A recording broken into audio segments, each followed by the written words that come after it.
Et toi? Bonjour chers abonnés. Pour ceux qui ne maîtrisent pas encore les 30% de la reproduction chez le lapin, je vais partager avec vous cette petite astuce, cette petite vidéo. Voilà. Alors, généralement, lorsque vous voulez procéder à une saillie, c'est-à-dire à un croisement, il est recommandé de se rassurer que la lapine soit entre guillemets en chaleur. Chez les lapins, on va parler de la réceptivité. Alors, lorsqu'on parle de la réceptivité, il s'agit de quoi? La réceptivité, c'est lorsque la lapine peut accepter facilement le mâle.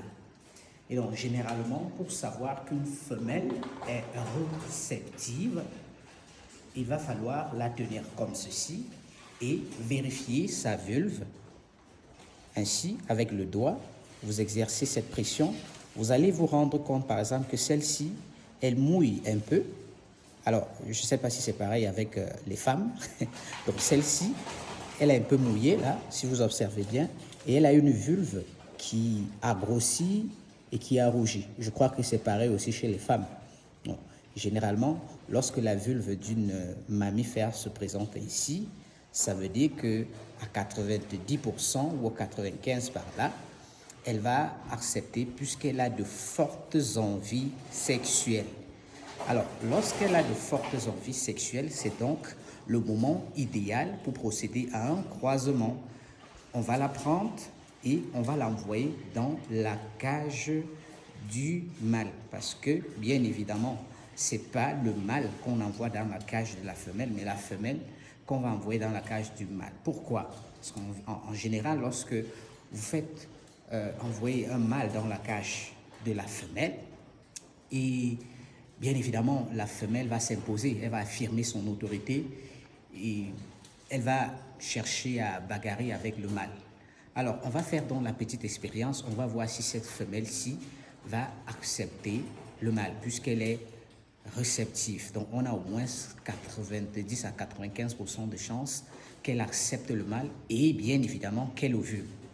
Alors, on va le faire en direct. Ok, allons-y.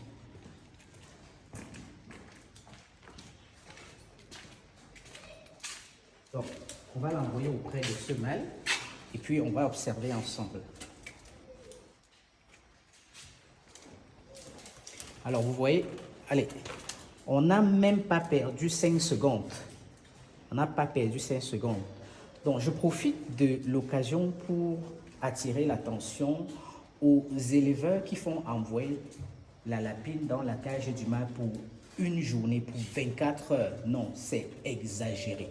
Vous n'avez pas besoin des heures pour faire croiser votre lapine. Je dis bien 2 à 5 secondes suffisent pour qu'il y ait une saillie. Mais il est crucial, il est primordial, il est recommandé de faire une double saillie. Parce qu'en général, quand on parle de double saillie, ça veut dire que le mâle va exercer cette action au moins à 2 reprises. Il va croiser une fois, il va retomber de côté, il va recroiser une deuxième fois, et là, vous pouvez retirer la femelle. Vous pouvez déjà la retirer. Vous n'avez pas besoin d'attendre 3, 4, 5, 6 saillies. Non, 2 saillies, c'est largement suffisant. Alors, ce qu'il faut savoir et qui est capital, c'est que le deuxième croisement ou la deuxième saillie ou encore le deuxième éjaculat chez le mâle contient plus de spermatozoïdes que le premier.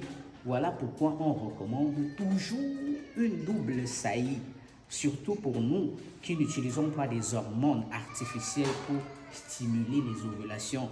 Il est recommandé, bien évidemment, de procéder à une double saillie pour avoir plus de chances.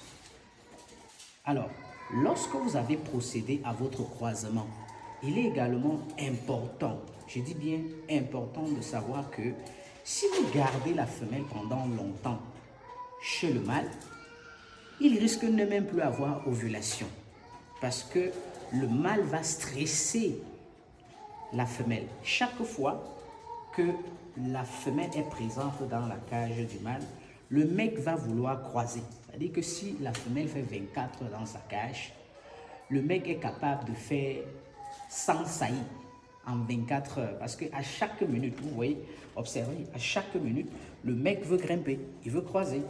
Voilà, et là, la femelle, elle est un peu mal positionnée et vous pouvez l'aider. Donc, vous pouvez aider le mâle, vous pouvez juste repositionner la femelle. Donc là, il se bat, voilà, comme ça. Et donc là, quand il se positionne, il peut faire la saillie. Donc la femelle, elle est un peu agitée. Alors, observez bien, observez. Là, c'est la femelle maintenant qui veut grimper sur le mâle. Et vous savez pourquoi? Parfois, c'est la femelle. C'est bon, là, c'est bon. Voilà. Non, malheureusement, elle est un peu mal positionnée. Donc, vous pouvez aider. Vous pouvez aider. Observez bien. Là, vous pouvez aider. Ok, voilà, c'est super. Voilà, donc vous vivez en direct là des croisements. On vient de faire une double saillie. Et là, vous pouvez retirer déjà votre femelle. Vous allez noter le jour du croisement, vous allez noter le numéro du mâle qui a effectué la saillie. Bien évidemment, pour éviter de faire ce qu'on appelle plus tard de la consanguinité, c'est-à-dire de croiser des frères et sœurs entre eux. Donc, tout sera noté dans les dossiers. Comme vous voyez, il y a les dossiers qui sont posés là. C'est pour noter toutes ces informations. Voilà. Donc, on va probablement faire une autre vidéo parce que la reproduction, c'est l'une des grosses thématiques qu'il faut absolument maîtriser lorsque vous êtes éleveur de lapins. On se dit à très bientôt pour de nouvelles vidéos. Mais si vous avez aimé celle-ci, n'oubliez pas de vous abonner à la chaîne YouTube Mange Lapin ou Charles Janko. Et bien évidemment, n'oubliez pas de vous abonner à la page Facebook.